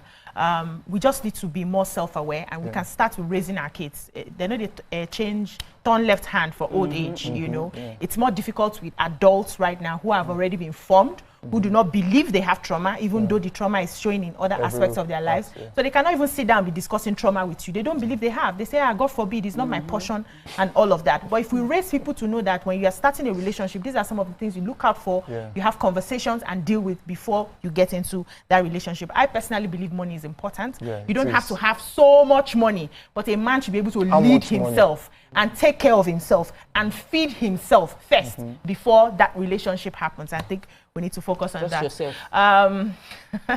That's all we can take on this topic. We'll take a short break now. When we come back, we go in with ID Kabasa. Stay with us.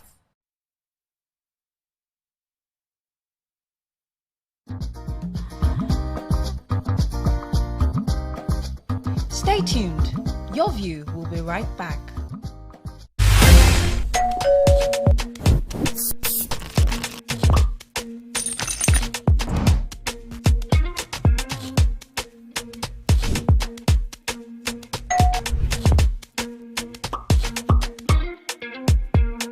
In 3, 2, 1, we are live. Welcome to E-Splash. I'm on the black carpet, and of course, it's Jubril of Lagos. Well, that's it on Socialville. When I say, I dare you. Hey, you already have Destiny Alpha. I know that. I go shoot on for you. You already know, guys. E-Splash can be the best of entertainment, the best of energy, best of everything you need to get your day going. It's E-Splash every weekday from 12 p.m. to 2 p.m. on TVC Entertainment. Keeping hope alive.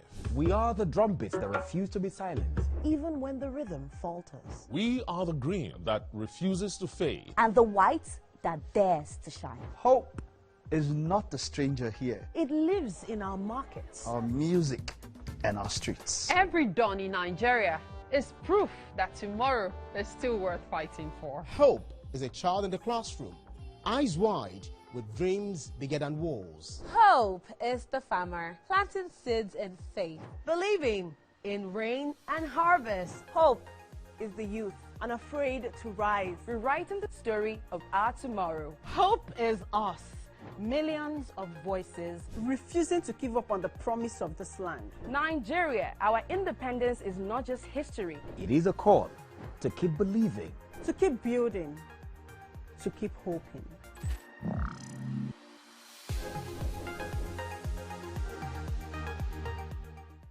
Now hope they carry us. Even when wahala they choke, we stand gidigba. Hope they waka with us for downfall. They gist with us for buka. No matter the gbege, our spirit in no fit scatter. Hope now that pikin where they read ABCD and still get ogbonge dream for hearts. Hope now the mama where they fry akara, we see the reason say tomorrow go soft for her. Naija, your freedom na promise. Say hope go always come, no matter wetin happen.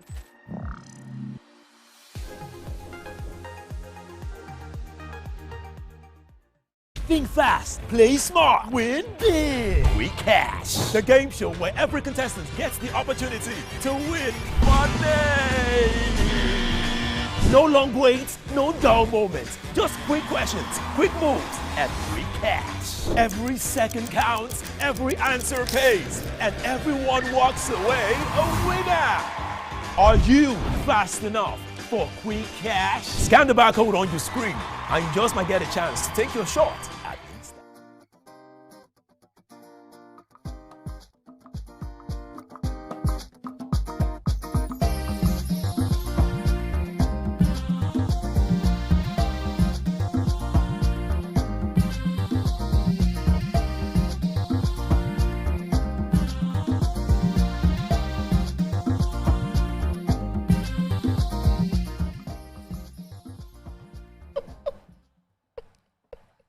Welcome back.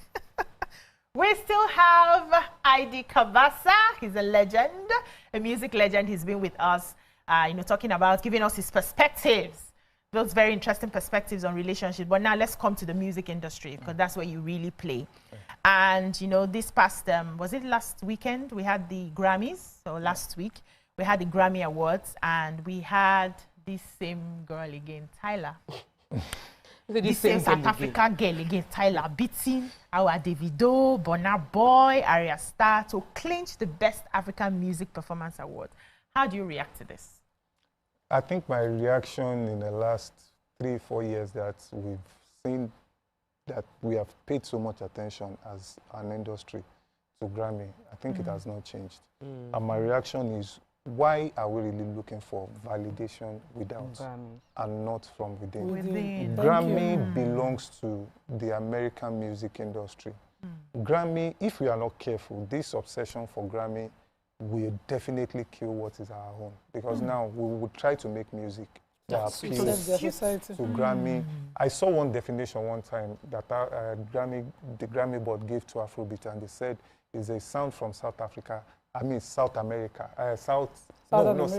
Western Africa, that is influenced by the American pop culture. And in my head, I'm like, this is, so there's what is happening there and there's what is going on. What is happening is they are bringing you in.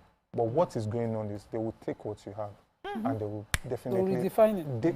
So my attention, shout out to all of the guys that got nominated, which is a good way to put you in front of people. But I'm still saying, Davido, by the way, was not beaten.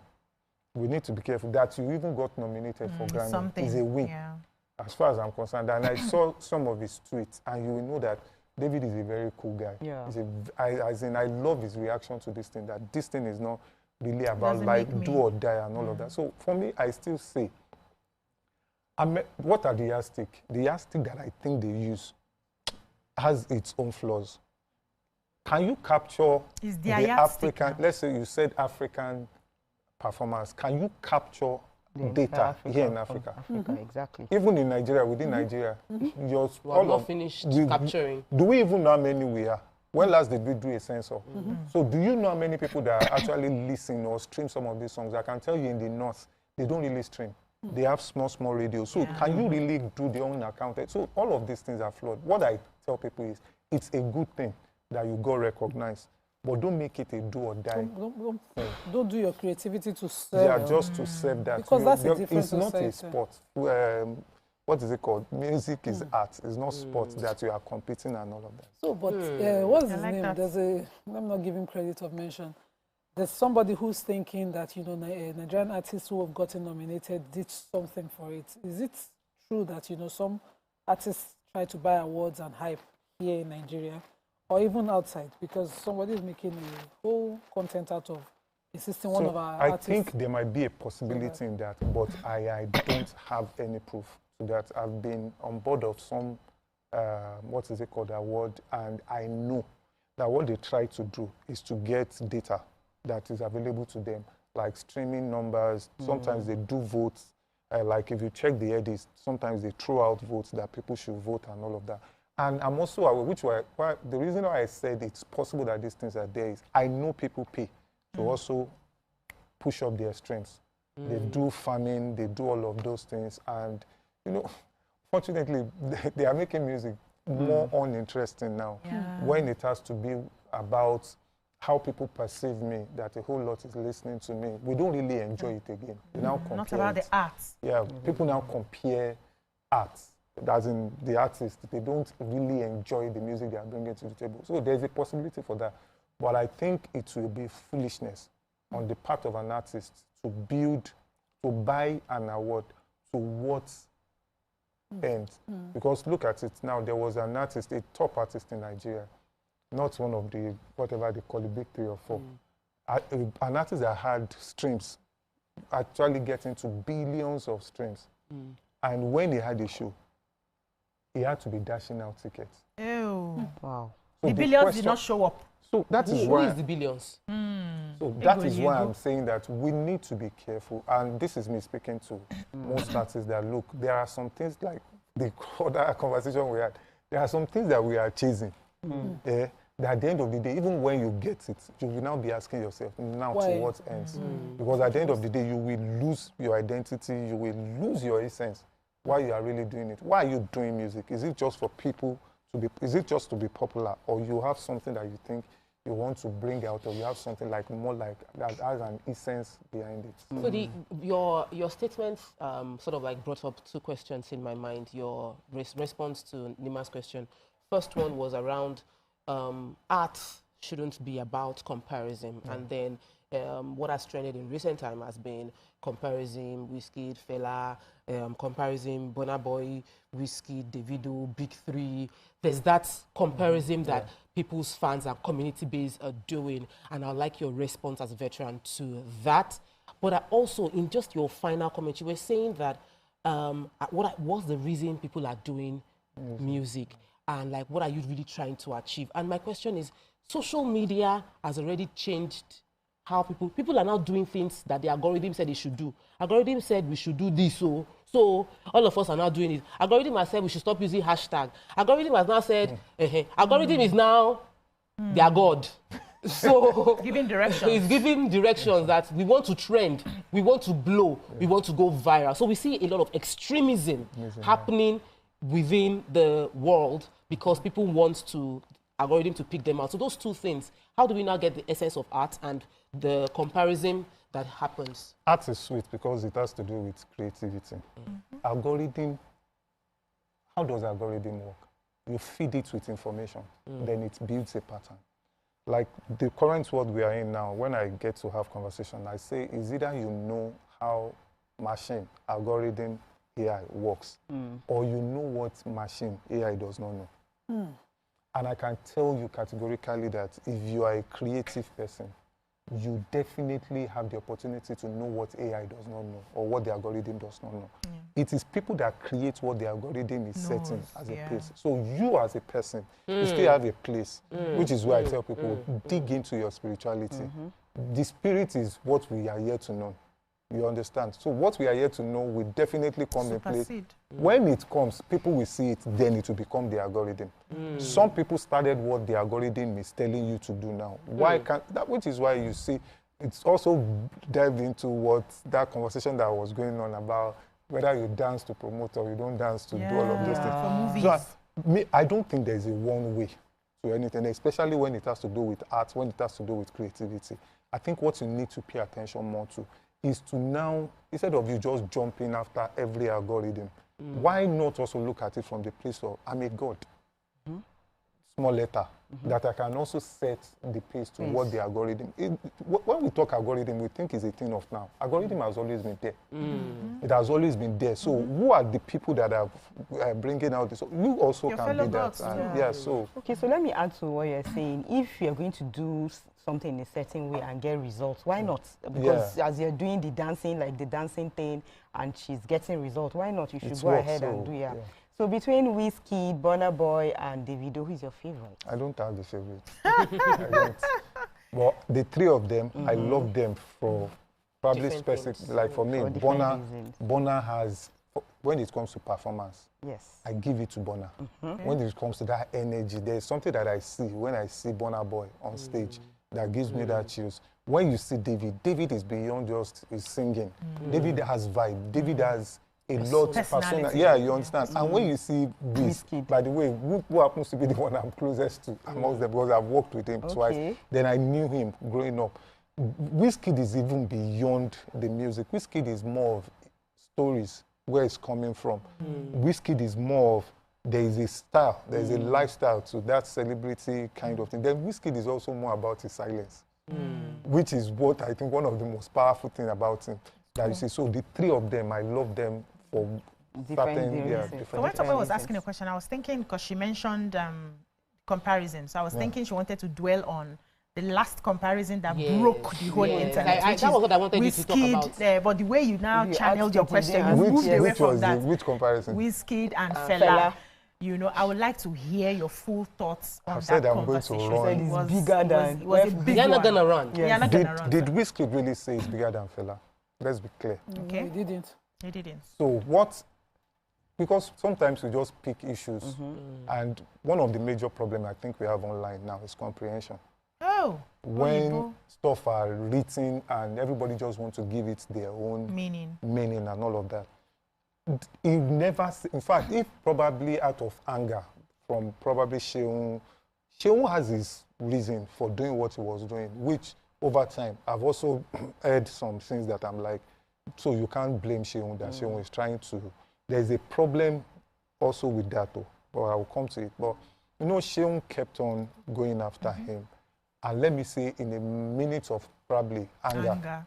He tweeted that, but you cannot displace the fact that this guy has Fela tattooed on him. Yeah. This guy dresses like Fela. Sometimes this guy speaks, when you watch that his interview, so you can definitely know that this, if people say people like myself actually pioneered whatever we call Afrobeat today, then I can tell you that Fela did. Why? I rehearsed Fela. It was my dream to play in Fela's band. I listened to the whole of Fela. Fela is not just a music genius. It's not just a music legend. He's a music god with a small letter. Fela created what was happening was Wizkid, Sheung. But what was going on was people dancing Fela's status and all of that. So for me, was it wrong for Sheung to put it back in perspective? Because I believe. I heard some of Sheung's that Sheung started this whole thing because he felt why the comparison was Fela only for his fame, whereas Fela was culture. But was there a comparison? There was, but not directly from the artist. No, it wasn't from Wizkid. It was Wizkid permissiveness for his people going on. Because if he had put up a message, even just a picture. So you know, at the time I felt he did a long time ago. Okay. There was a time that he responded. I saw all of those things because I know I does not. He's not the type of guy that just wants to chill. So I saw that message where he said, "Egbon," that was when Sheung released "Get the Sax." That he said that don't mind these people. That I'm enjoying your music. I'm still doing all of that. Okay, that was a long time ago. That was respect. Sheung's part, I understand. Unfortunately, I think Sheung fell for a bit from these guys. And Sheung, will I say Sheung fell for a bit? No. I think Sheung stood for the way they start most of the propaganda.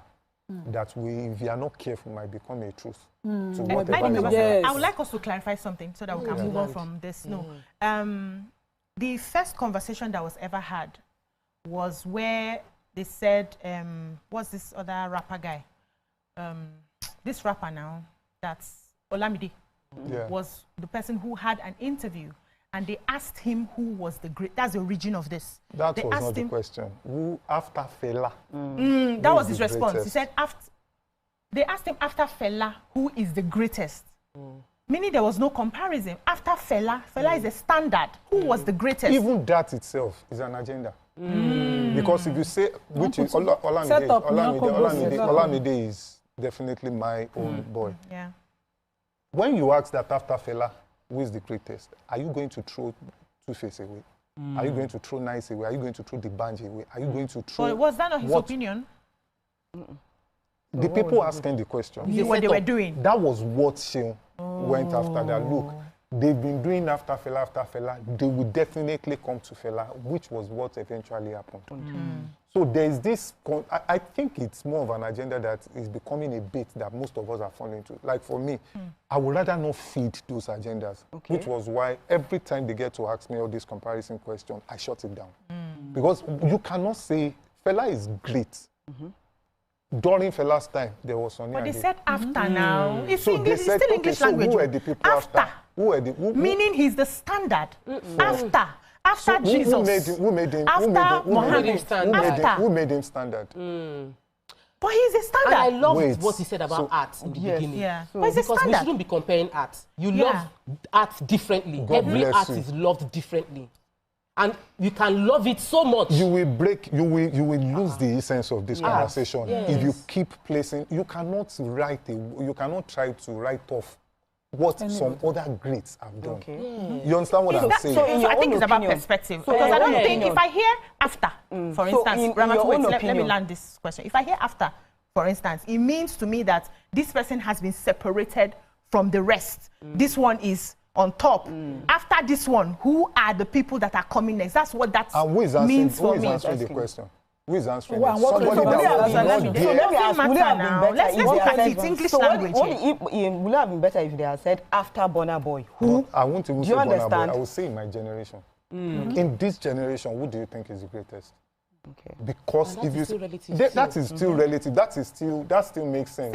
Okay, if you now say this particular generation and you now mention Wizkid, then Olamide will come with stuff like Wizkid, technically amongst them, has been the one that has stayed longest within the industry, is the one that has actually been a lot consistent, you understand, within the industry. But when you say after Fela, are you saying without internet, Two-Face was not great? Are you saying the P-Square brothers were not great? Are you saying that all of these people... You're asking. But let's move on to other parts of the conversation. Yes. So okay. So they said, who is the most difficult superstar you've worked with? Superstar that I've worked with. When they are calm, when they get to work with me. You bring the tempo down. But you know, there's something about ingratitude. And there many artists, they are the big boys you see now. Many of them were studio rats. All of them, they cannot afford to pay for studio time. You know, they come into the studio, they are looking for a free mic. Sorry, let me just touchlight some. And they blew. And sometimes there are statements about the fact that some people don't remember the opportunities. Even with actors, I gave you a Waka-Pass role. You know, I gave you opportunity to let your craft show. And then now you are big. And when you are talking about what you have done, I don't feature in my name doesn't even, you know. Is there anybody that, have you been in that space? And are there some people that you look at and I'm like, well, God knows. So I think I got into the industry a bit aware. Because I was lucky to also have people that I sat down with, and one of them was, he's dead now, Lakadenero. The man kept on repeating to me. Then I was very young. I attended St. Philip's College, which is not far from Aphrodisia Studio, where most of these people were recording. He kept on saying, ID, they will remember how you treat them. They will remember how you treat them. They will remember how you treat them. People always remember. So most of the people that come now to say some of these things most sincerely is either you have also hurt the person. And let's be sincere, like you were saying the other time, most artists that are melancholies, they are introvertic. Forget the fact that you see them jump. Like somebody like Olamide now, you see Olamide, but in real life, Ola is very you can be in the room with Ola, and for 4 hours, he might not speak for up to 10 minutes.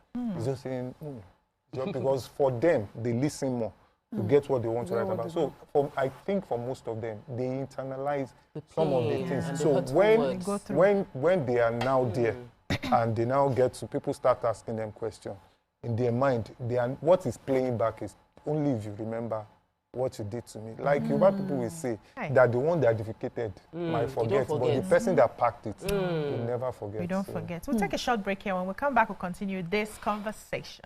Stay with us. You just don't want to mention anybody that...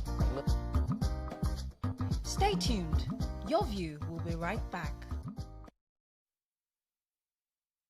Imagine a country with over 300 plenty languages. Why you go the only focus on Yoruba, Hausa, and Igbo? Where we get a common language, where they unite everybody from Oga to even Madam self, and every person waiting for street. That's why we they introduce you 89.9 Yanga FM, the #1 urban pidgin radio station where they unite us all. From the award-winning breakfast show, Waiting Day, with your brother, your friend, Wale Po.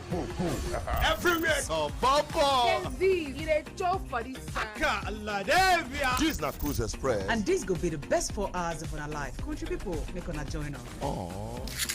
Now we be What's Up Naija crew. Now we they give you wetin dey sup for inside we country. Yes, so keep it locked. You've got me your Papa, why you not gonna make younger? Come to a holla. Now here we dey settle all the matter. Okay, now whispers be that. Make I just be the last sensible voice where you go hear. Now we be 89.9 Yanga FM.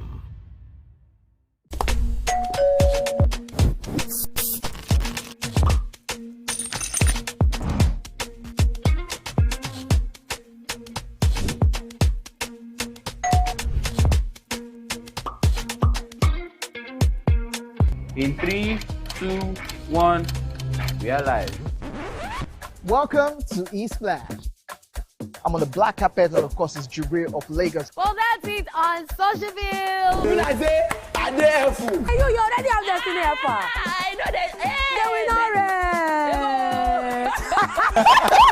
I go shoot out for you.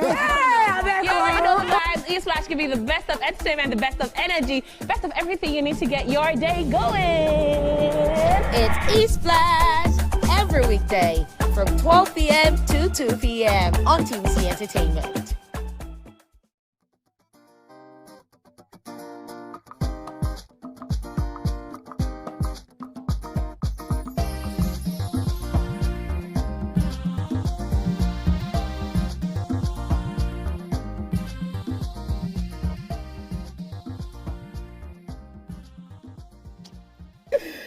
Welcome back. We're still asking ID Kabasa some questions from the music industry. Nima, you ready? So, Heidi, you've been in the industry. You know, when you came in, see where I respect people, you know. But if there's one hit song in Nigeria that we don't know that you produced, that you can take credit for, which one will it be? Say it. There are songs. Probably, okay, let me come a bit more recent. Elijah Level, Gaze. Okay. Oh, you produced Elijah Level. Oh, I didn't know that. Elijah Level. I want sorry to Ferrari law. It's like it's Children of God that know the song. Okay. You see that I did not know that one. I was still looking at, you know, the IDs, for my generation, people get to hear the producer's name. Because they were always calling the names. They're always calling. Then most times, I have a.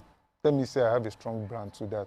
When I produce you, there's a way that you keep shouting that, look, I think about the producer. So most of those songs I produce. Okay, so why do some artists start acting posh once they blow? Like they are too big for their roots. I think at plenty money. Plenty money has entered. It's not plenty money. So I will speak on behalf of the artists now. When they were growing, they were in a level. And unfortunately, people are flawed to always want to see them in that level. That you always want them to be who you have always known them to be. And you've forgotten that people evolve. You met me when I was probably 3/10. Now, stuff has happened to me. I am now 8/10. But you are still expecting me to be 3/10 when I'm with you. It won't work. But and then do I have to remind you that I'm now 8? So sometimes, even my attitude that, look, okay, let's say even family and friends, like we said the other time, if you are not careful, your family and friends can become a bane. Because see finish we enter. See finish around, is it not him? And you've forgotten that this guy has left the level of just being in that corner to become somebody that people respect and all of that. Like for me, let me give an example. Olamide, immediately Olamide started getting big, I warned him, I said, Olawan will go out. Don't bend or prostrate to me. Okay. When you do that to me, every other person expects that from you. Doing it to them. So when we are in our closet, his bros, he does all of that. But when we are outside, in fact, that temptation to still want to do it is always there. So I quickly go to him, just shoulder him and do all of those things. It's not only Ola, I do it for most of. I tell them that, look, I know you respect me. Yoruba people will say, Dobale on Shewa. That I prostrate for you doesn't mean I even love or respect you and all of that. So I think people close to them, they need to understand that with fame, with being up there, it also comes with some level of dignity. You know, this word that is in honor, that does not stay in honor, is like a pig. You understand? You need to understand. Said Obele Gushi happens to be my classmate in the university. I'm saying that if I see the Oba today, I am going to prostrate. Because of his new status. Because of his new status. So we need to also pay attention to that. I remember you mentioned how Pastor Yemi Davis is a friend, and then he became your pastor, and you had to differentiate. Together, I had to differentiate immediately because the assignment has changed. He was my friend. Wisdom. Now he's now my pastor. In fact, I don't call him. I don't use O in Yoruba land. I bend to greet. I try to, because if we don't pay, and I think that's why most of the people that I've worked with or that are around me too, it might have been a seed that I've also sown. I am conscious of what is your assignment around me. Are you a friend? Are you an acquaintance? Are you a relative? I need to know who you are around me before I know how to treat it. And by the way, people put the kind of things, the kind of expectation that they can fulfill to these guys most times. So we need to also be careful. That does not also write off the fact that some of these people too, all their life, their goal to become big is to torture people. And it's common in Africa. If I make I go warrior now. Go rest. So at the end of the day, there are people like that, which was why I kept on speaking about essence of why you are doing it. But I appreciate the reminder of the level.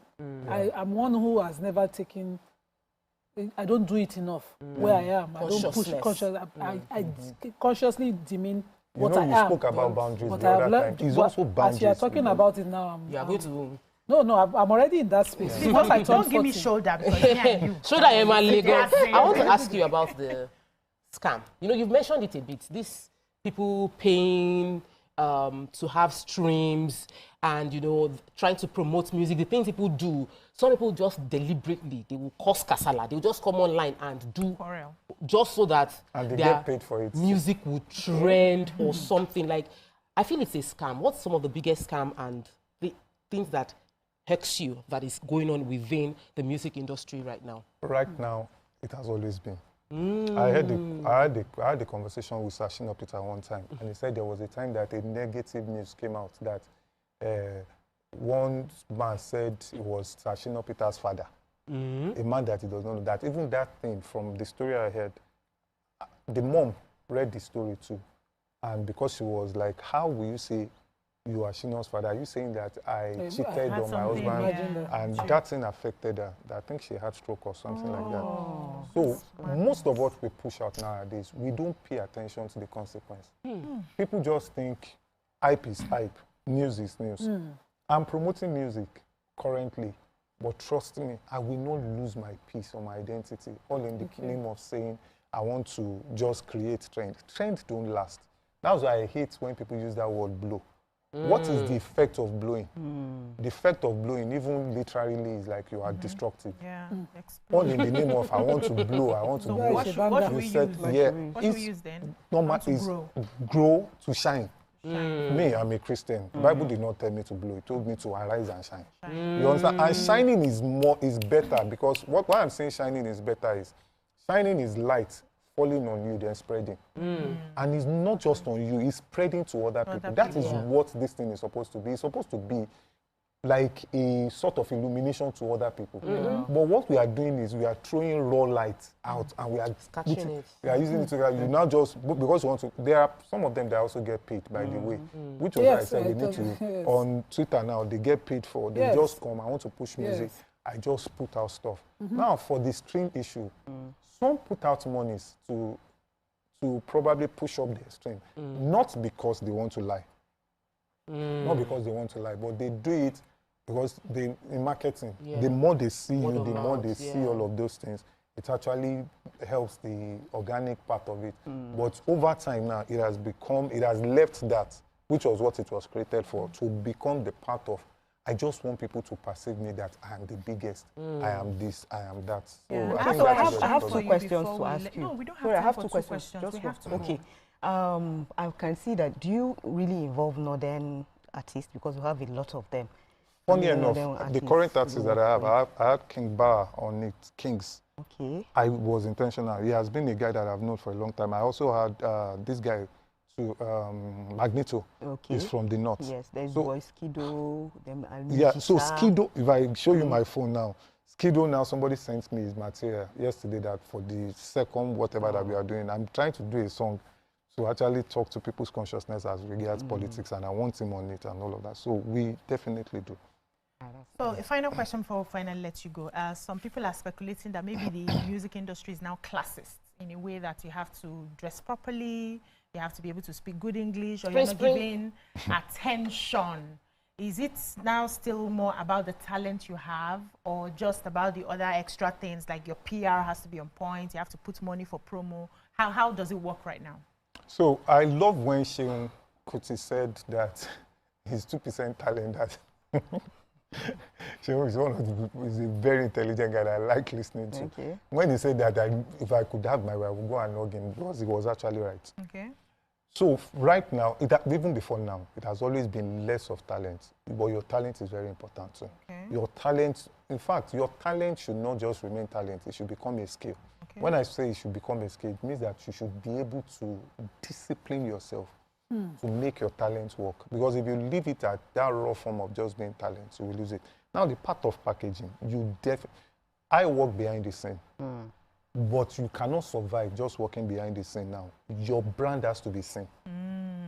So there is a way that you also get across to people that help me to push my, the balance to push my brand forward, but still not losing the essence of my being behind the scene to actually work.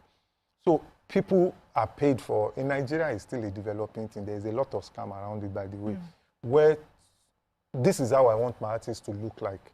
And I come online to tell you that this is how every artist should look like. Let me tell you, that part of you being posh, trust me, it will not get to Agege.